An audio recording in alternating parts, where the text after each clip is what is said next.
The witch hunt was an event that took place in Europe between the 15th and 17th centuries. At that time, witches were considered sorcerers or witches who allegedly made a pact with the devil and were able to use magic to harm people. The witch hunting process began with the identification of suspicious persons who were suspected of involvement in witchcraft. Often, before taking any official action, witch hunters were interested in the rumors and hearings of those who witnessed some unexplained events or suffered from some unexpected health or death. Then, the authorities conducted formal investigations into suspected witches. Witch hunters were usually intimidated by their very presence and tried to squeeze statements and confessions from them about a pact with the devil or the use of witchcraft. Suspects were often tortured to extract confessions from them. The torture could be rolling on a wheel, drowning, or drying.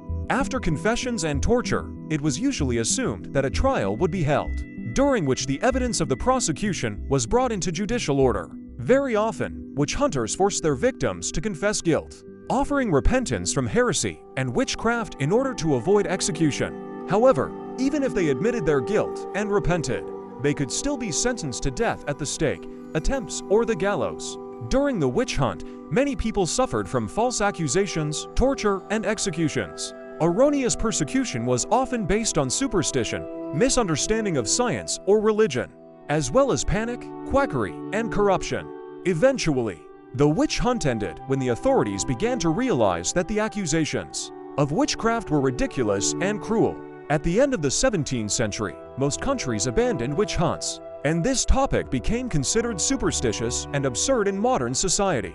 Who would benefit from hunting witches? The very first theory about the emergence of such a process as hunting witches and sorcerers was simple. Supposedly people were just wild, and for them, it was the best entertainment. Perhaps this theory was correct, but just because of the thirst for spectacles, people would hardly inform on all their neighbors. According to another version, the first witch hunts appeared because of human fear.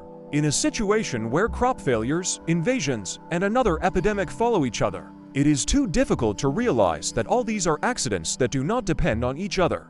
I always want to believe that someone's figure is behind the chaos. Previously, such culprits were found simply, a cow died, which means there is definitely a witch somewhere nearby.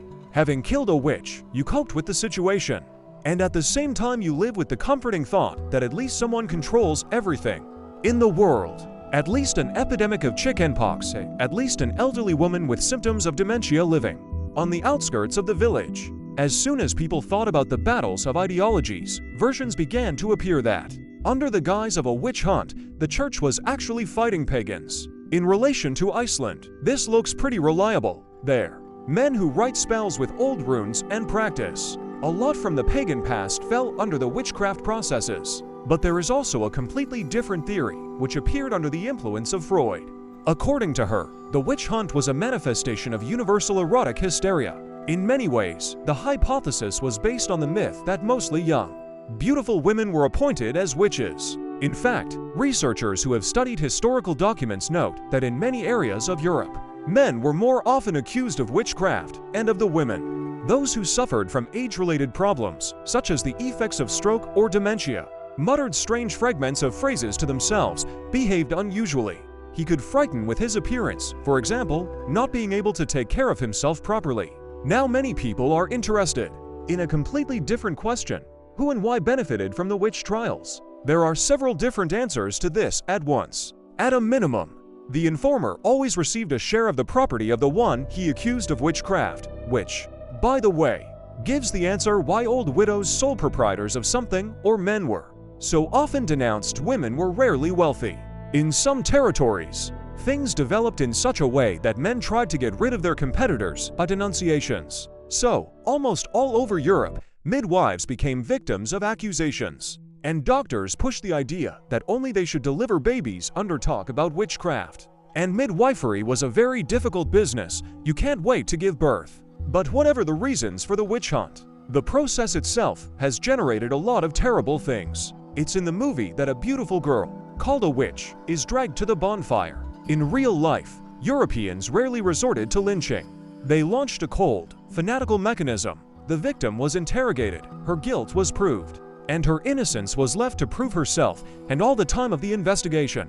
In one way or another, the witch was tortured. Not only did the victim endure severe suffering for days on end, she could very often feel how much interest in her was erotically colored. She was literally raped by torture, which only increased the torment. It was almost impossible to justify himself or perhaps his whole life.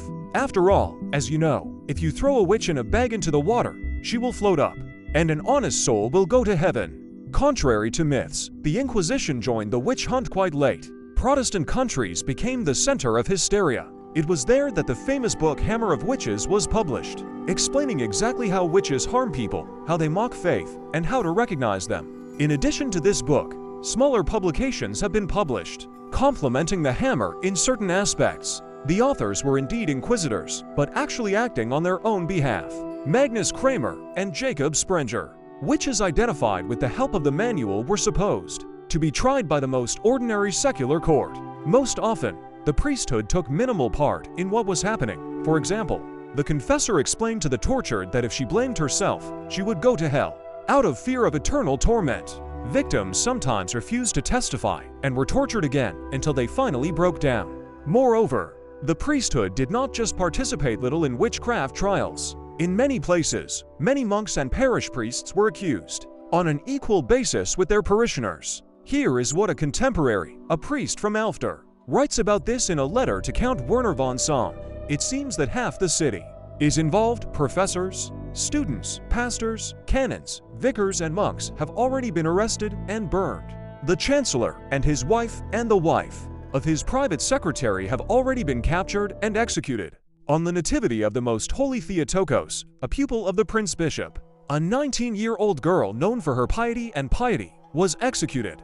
3 or 4-year-old children were declared lovers of the devil. Students and boys of noble origin aged 9 to 14 were burned. In conclusion, I will say that things are in such a terrible state that no one knows who to talk to and cooperate with. But men, including priests, at least had a chance to justify themselves. The witch's hammer and other manuals were merciless to women.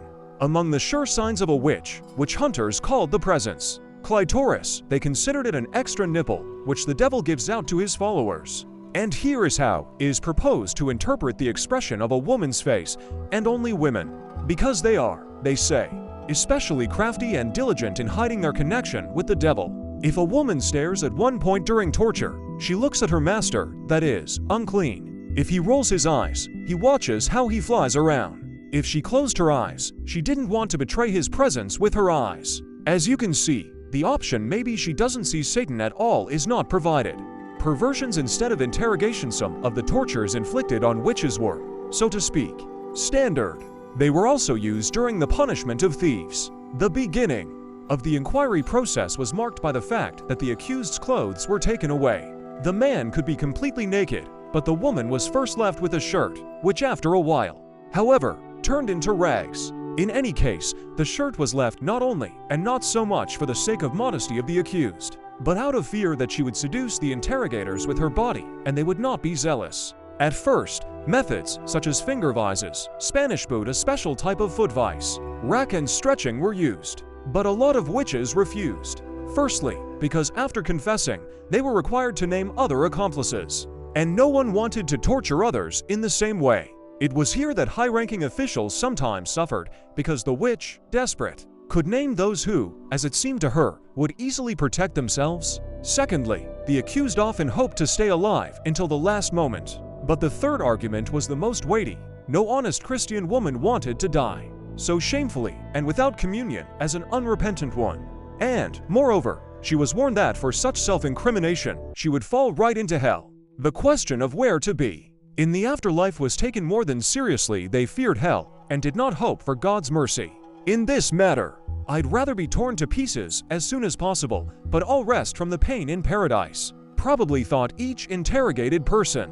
When the witch was locked up, she could be sentenced to God's judgment, that is, finally thrown into the water in a bag. But more often they turned to manipulations with genitals and breasts, as well as other harsh and especially intimidating measures. Just as all fantasies about witches were eroticized, for example, about what happens at the Sabbath, and torture began to be given an overtly sexualized connotation. For example, the chest was squeezed in various ways, and one of the most painful tortures was to put a triangular log on a Spanish donkey. on its sharp top, and tie weights to the legs so that the crotch would tear against the top under the weight of both the body and the weights, slowly, millimeter by millimeter. Sexualized torture and questions in which a woman was forced to confess to practices related to genitals, her own and others, and intercourse with the devil, and not only make one think about why interrogators and Toffin, they also hunters so squatted on a witch hunt. In everything you look at in the witch trials, there is an imprint of perverted, cruel lust. Of course, at that time, human sexuality in general had to take strange forms. Firstly, it was constantly and harshly suppressed for reasons of its allegedly satanic nature. At confession, they asked about 101 ways in which spouses could sin by changing the practice of rapid intercourse in the same position in bed to any caresses or more comfortable poses. Secondly, a healthy attitude towards the naked body was finally lost with the advent of Protestantism.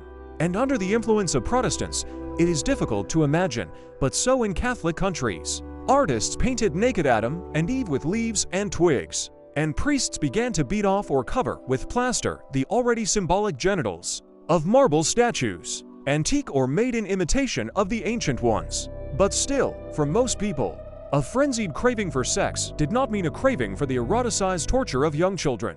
One of the light tortures was also very sexualized. The woman was stripped of the very shirt that somehow saved her modesty, and her hair was shaved off. After that, the interrogator stuck pins in various parts of the body for a long time, including the most sensitive ones. Thus, he searched for the devil's mark while the woman stood naked under the gaze of judges and experts. The mark of the devil was considered to be a place where a woman would not feel an injection.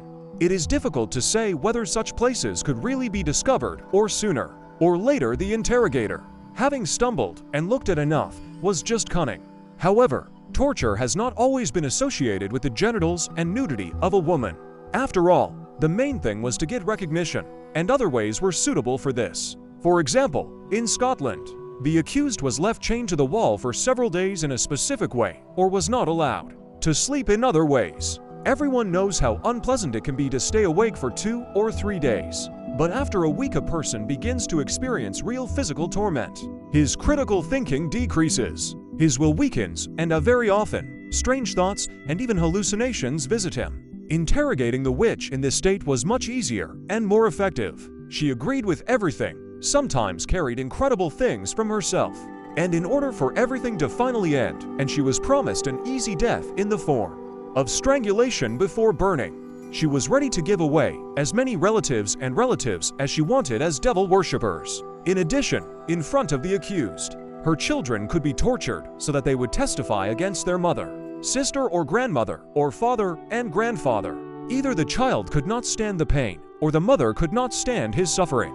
And the interrogators received confessions. Actually, very rarely in the witch trials were any evidence of guilt considered at all, except for the confession and the clitoris. Sometimes it didn't even reach the clitoris. It was enough for some convex pink mole on the trunk or arm, which was just declared a devilish nipple.